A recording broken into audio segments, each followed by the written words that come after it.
ಆತ್ಮೀಯ H16 news ಅರ್ಥಾತ್ ಸೀತಾರಾಮ್ ನ್ಯೂಸದ ವೀಕ್ಷಕರೇ, ನಾನು ನಿಮ್ಮವ ಎಂ ಆಯುಧ ಮಲ್ಲಪ್ಪ ಜೊತೆ ಅವರು. ತಾವು ಈಗ ಸುದ್ದಿಗಳ ಲೋಕಕ್ಕೆ ಎಂಟ್ರಿ ಹೊಡಿತಾ ಇದ್ದೀರಿ.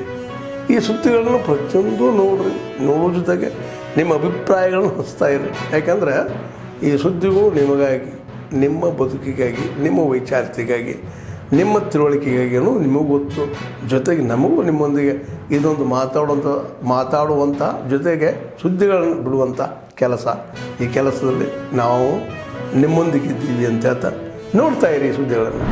ಸಂಗಮ ಪೀಠವನ್ನು ನಮ್ಮ ಎಲ್ಲ ಧರ್ಮದರ್ಶಿಗಳು, ಈ ಸಮಾಜದ, ಇಡೀ ರಾಜ್ಯದ ಸಮುದಾಯ ಒಂದು ತತ್ವ ಆದರ್ಶದ ಮೇಲೆ ಈ ಪೀಠವನ್ನು ಕಟ್ಟಲಾಗಿತ್ತು.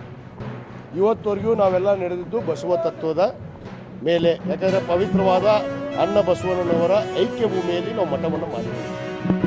ಇದನ್ನು ಮಾಡುವಂಥ ಸಂದರ್ಭದಲ್ಲಿ ನಮ್ಮೆಲ್ಲ ಹಿರಿಯರು ಯಾವುದೇ ಪೂಜ್ಯರು ಬಂದರೂ ಕೂಡ ಅದು ಬಸವ ತತ್ವದ ಆಧಾರದ ಮೇಲೆ ಅವರು ನಡಿಬೇಕು, ಅವ್ರು ನಡೆ ಇರಬೇಕು, ನುಡಿ ಇರಬೇಕು, ಆ ತತ್ವವನ್ನು ಪಾಲನೆ ಮಾಡುವಂಥವರೇ ಬೇಕು ಅಂಥೇಳಿ ನಾವು ತತ್ವವನ್ನು ಅವ್ರನ್ನ ಬಸವ ಜಯಮೃತ್ಯುಂಜಯವ್ರನ್ನ ಇಲ್ಲಿ ಪೀಠಕ್ಕೆ ಕೂಡಿಸಿದ್ದು. ಅವರು ಅನೇಕ ಸಂದರ್ಭದಲ್ಲಿ ಇವತ್ತು ಏನು ಈ ತತ್ವವನ್ನು ಮತ್ತು ನಮ್ಮ ಪೀಠದ, ನಮ್ಮ ಧರ್ಮದರ್ಶಿಗಳ ಏನೋ ಒಂದು ಸಲಹೆಗಳನ್ನು ಯಾವುದೇ ಕೇಳದೇ ಇರೋ ಕಾರಣಕ್ಕೆ ಅವರು ತಪ್ಪು ಹೆಜ್ಜೆಯನ್ನು ನಿರಂತರವಾಗಿ ಇಡ್ತಾ ಬರ್ತಾ ಇದ್ದಾರೆ. ಇವತ್ತಲ್ಲ, ಹಲವಾರು ವರ್ಷಗಳಿಂದ ನಡೆದಿದ್ದು. ಇದನ್ನೆಲ್ಲವನ್ನು ಗಮನಿಸಿ ಅವರು ಹಲವಾರು ಬಾರಿ ನೋಟಿಸ್ ಕೊಟ್ಟಿದ್ದಾರೆ. ಅವ್ರ ಹತ್ರ ಉತ್ತರನೂ ಪಡೆದಿದ್ದಾರೆ. ನಮ್ಮ ಹತ್ರ ಉತ್ತರಗಳು ಅವ್ರು ಸರಿಯಾಗಿ ನಡ್ಕೊಂಡು ಹೋಗ್ತೀನಿ ಅಂತಲೂ ಉತ್ತರನೂ ಬರ್ತಾರೆ. ಇವತ್ತು ನಾವು ಪದೇ ಪದೇ ಇದನ್ನೇ ನೋಡೋದಾಯಿತು, ನಮ್ಮ ಮೇಲೆ ಆರೋಪ ಮಾಡೋದಾಯಿತು. ಈಗ ನಾನೊಬ್ಬ ಅಧ್ಯಕ್ಷನಾದ ಮೇಲೆ ನಾನು ರಾಜಕಾರಣಿ ಅಂತ ಗೊತ್ತಿದ್ದು ನನ್ನ ವಿರೋಧಿಗಳು ಗುಂಪನ್ನು ಎಬ್ಬಿಸಿ ರಾಜಕಾರಣ ಮಾಡೋಕ್ಕೆ ಹೋಗ್ತಾರೆ. ಇವತ್ತು ರಾಜಕಾರಣನೇ ಮಾಡ್ತಾ ಇದ್ದಾರೆ. ಯಾರೋ ಒಬ್ಬ ವ್ಯಕ್ತಿ ಇವ್ರ ಮೇಲೆ ದಬ್ಬಾಳಿಕೆ ಮಾಡ್ತಾರಂತ ತಕ್ಷಣ ಅವ್ರು ಹೇಳದಂತೆ ಇವತ್ತು ಬಸವ ತತ್ವವನ್ನು ಮರೆತು, ಏನು ಲಿಂಗಾಯತ ಧರ್ಮವನ್ನು ಮರೆತು ಇವತ್ತು ಏನು ಹಿಂದೂ ಅಂತ ಬರೆಸಬೇಕು. ಇವತ್ತು ಭಾಳ ಸ್ಪಷ್ಟವಾಗಿ ಇವತ್ತು ನಮ್ಮ ಪ್ರಧಾನ ಕಾರ್ಯದರ್ಶಿಗಳಂತ ನೀಲಕಂಠ ಸೂಟಿಯವರು ಮತ್ತು ಅನೇಕ ಧರ್ಮದರ್ಶಿಗಳು ಇವತ್ತು ಒಂದು ನಿರ್ಧಾರವನ್ನು ಅವರು ಕೈಗೊಂಡಿದ್ದಾರೆ. ಇವತ್ತೇನು ಅವರನ್ನು ಈ ಪೀಠದಿಂದ ಇವತ್ತು ನಂತರನೇ ಈಗಿಂದಲೇ ಅವರು ಬರೋಂಗಿಲ್ಲ ಅಲ್ಲ ಅನ್ನೋದನ್ನು ಭಾಳ ಸ್ಪಷ್ಟಪಡಿಸಿ ಹೋಗಿದ್ದಾರೆ. ಅದರಂತೆ ಇವತ್ತು ನನ್ನ ವೈಯಕ್ತಿಕ ನಿರ್ಣಯ ಅಲ್ಲ, ಇದು ನಮ್ಮ ಪೀಠದಲ್ಲಿ ಹೇಳ್ರಿ ಸರ್, ಅವ್ರನ್ನೇ ಹೇಳಪ್ಪ.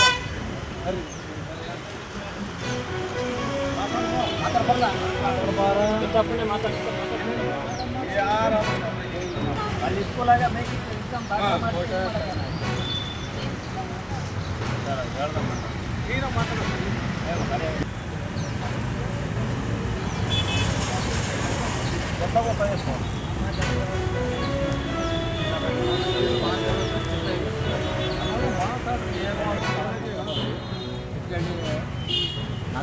ನಂಬರು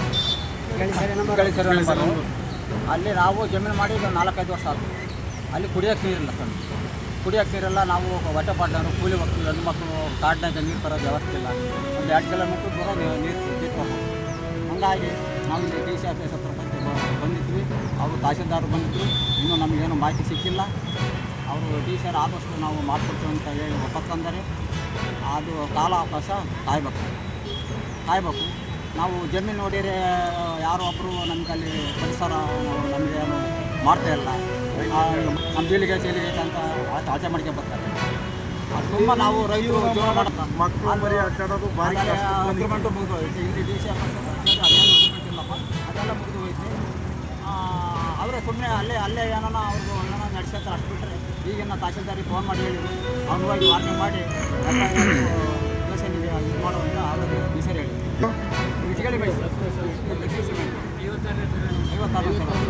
ನೋಡಿ ಸರ್, ನಾವು ಕೂಲಿ ಜೀವನ ಮಾಡೋದೇ ಕಷ್ಟ ಆಗೋಯ್ತು. ಈಗ ಹೆಣ್ಮಕ್ಳು ಮಕ್ಕಳು ಮರಿಯೆಲ್ಲ ಕಟ್ಕೊಂಡು ಗಿಡ ಗೆಂಟೆಗೆ ಜೀವನ ಮಾಡೋದು ಭಾರಿ ಕಷ್ಟ ಆಯ್ತಲ್ಲಿ. ಈಗ ಜೀವರಾಶಿಗಳಿರ್ತಾರೆ, ಭಾರಿ ಯಾವುದೇ ಇದಕ್ಕೆ ಸರ್ಕಾರ ನಮಗೆ ಯಾರು ಕೊಡಬೇಕು. ಕುಡಿಯೋಕ್ಕೆ ನೀರಿಲ್ಲ, ಮೇಲಾಗಿ ಅಲ್ಲಿ ಬೆಳಗ್ಗೆ ವ್ಯವಸ್ಥೆ ಇಲ್ಲ, ಮಲಗಕ್ಕಂತೂ ಜಾಗ ಇಲ್ಲ.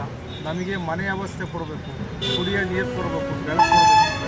ನಮಗೆ ಕೂಲಿ ನಾಲಿ ಮಾಡ್ಕೊಂಡು ದಾರಿ ಮಾತ್ರ ಮಾಡಿ ಜೀವನ ಸರ್ಕಾರ ಮತ್ತು ಲಕ್ಷ್ಮೀ ಸಿಮೆಂಟ್ನವರು ಅಕ್ರಮವಾಗಿ ರೆಲ್ ಸ್ಟಾರ್ ದಂಧೆ ನಡೆಸ್ತಿದ್ದಾರೆ. ಅಕ್ರಮದ ಈಗಾಗಲೇ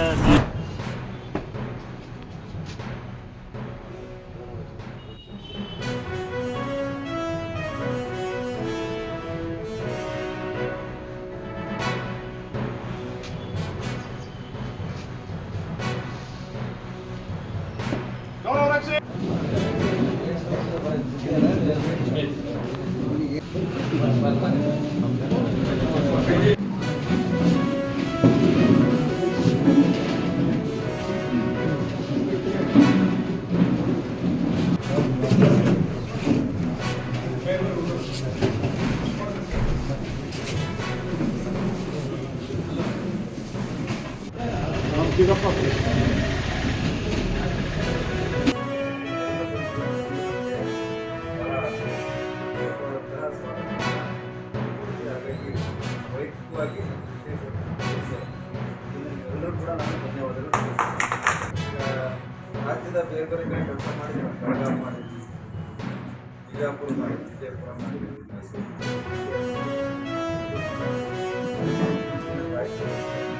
ಆಮೇಲೆ ನಮ್ಮ ಹೊಸ ಲೋಕಾಯುಕ್ತ ಇದ್ದಾಗ ಹೊಸ ಬೇರೆ ಕಡೆ ಮಾಡಿದ್ವಿ. ನಮ್ಮ ಚಿತ್ರದುರ್ಗ ಭಾಗ ಈ ಕಡೆ ಮಧ್ಯ ಕರ್ನಾಟಕ ಈ ಕಡೆ ಭಾಗದಲ್ಲಿ ಕೆಲಸ ಮಾಡೋ ಅವಕಾಶ ಸಿಗುತ್ತೆ.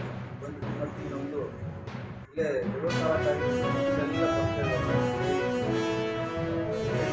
ತುಂಬ ಜನ ಕೃಷಿಗೆ ಅವರ ಅಭಿಮಾನಕ್ಕೆ ಮಾಡ್ತಾರೆ. ಹಾಗಾಗಿ ಅದರಲ್ಲೂ ಮಾಡ್ಕೊಳ್ಬೋದು ಅಂತ ನಮಗೆ ತಿಳಿಸಿರಲಿಲ್ಲ. ಎಲ್ಲರೂ ನನ್ನ ಹೆಸರು ಮಹೇಶ್ ಅಂತೇಳಿ. ನಾನು ಅಜೀವ ಸದಸ್ಯನಾಗಿ ಈ ಸಂಸ್ಥೆಗೆ ಕಳೆದ 3 ವರ್ಷದ ಅವಧಿ ಹಿಂದಗಡೆ ನಾನು ಸದಸ್ಯನಾಗಿ ಸಂಸ್ಥೆ ಏನು ನಿರ್ಧಾರ ಮಾಡಿದೆ 1,62,000 ರೂಪಾಯಿ ನಾನು ಹಣ ತುಂಬಿ ಬ್ಯಾಂಕಿನ ಚೆಕ್ ಮೂಲಕನೇ ನಾನು ಹಣ ತುಂಬಿ ನಾನು ಸದಸ್ಯ ಆದಂತಹ ನನ್ನ ಸದಸ್ಯತ್ವ ಸಂಖ್ಯೆ ಬಂದು M74 ಅಂತ. ಸರ್ವ ಸದಸ್ಯರ ಸಭೆ ಈ ದಿನ ನಡೀತಾ ಇದೆ. ನಮಗೆ ಆಶ್ಚರ್ಯವಾಗ್ತಿದೆ.